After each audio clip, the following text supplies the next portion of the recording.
And I loved reading books and really immersing myself in the story and trying to imagine myself as any of the characters. But at the time, when I was growing up, a young Jewish girl like me really only had 2 types of books. I mean, these were the books we were given for every birthday, every holiday. I imagine if you were ever invited to prize giving, you got one of these books for that, I wouldn't know. And the books were basically about girls of approximately whatever age we were at the time who survived the Holocaust.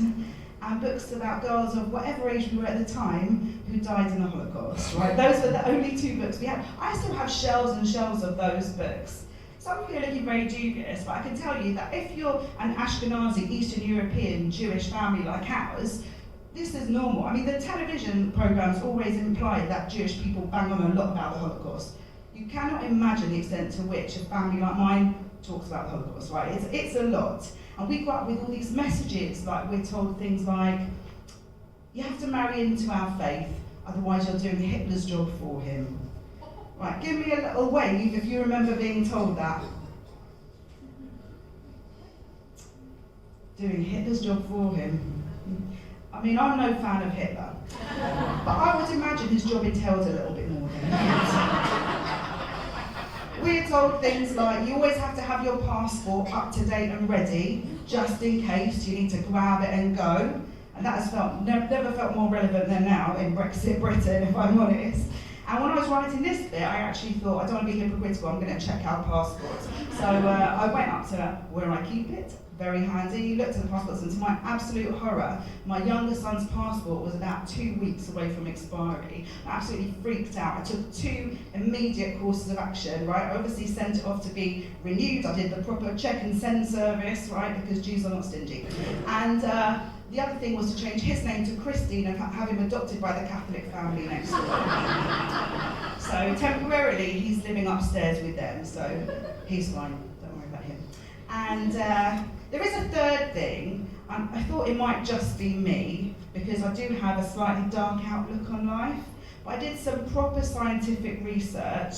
I mean, this show's been going on for about 7 minutes, and I imagine every person in this room knows when I said I did proper scientific research, I meant I went on Facebook, right? Was there ever a doubt that that's what I meant? Never. So I went on Facebook, and it turns out that for Jewish women of my generation, like my age, this is a very common thought, that if your whole family is in one room, like the same room at the same time, a little bit in the back of your mind checks out all the resources and wonders if you'd cope if that was your attic. Very, very dark. It's quite a common thing. That's why do you think Jewish mothers keep food all around the house? We want to know we're okay. Seriously, I've been watching a show recently on Netflix because I travel a lot. I've been watching a show called Doomsday Preppers, right, about people who are expecting some kind of apocalypse, and they store loads of food and they store loads of drinks and water in the event that something might happen. And people come in and judge them on whether they've got enough to survive a year. And I thought, well, that is just every Jewish family I know. And the people who judge us are the other Jewish families who come into our homes. And if I had less than a year's worth of food at any moment in my cupboard, I think I would feel very uncomfortable, if I'm brutally honest. I mean, one of my friends actually asked me, what is it with you and food and the storage? And I said, I can only assume, growing up with my grandparents, it's to do with the Nazis, right? You know, you're always worried that the Nazis are going to come. And if they do, you want to offer them something nice, right? You want to be polite. And it's 2020, isn't it? So if they did come and you had to offer them food, you first have to check if they have any allergies or intolerances. I mean, we know they had at least one intolerance.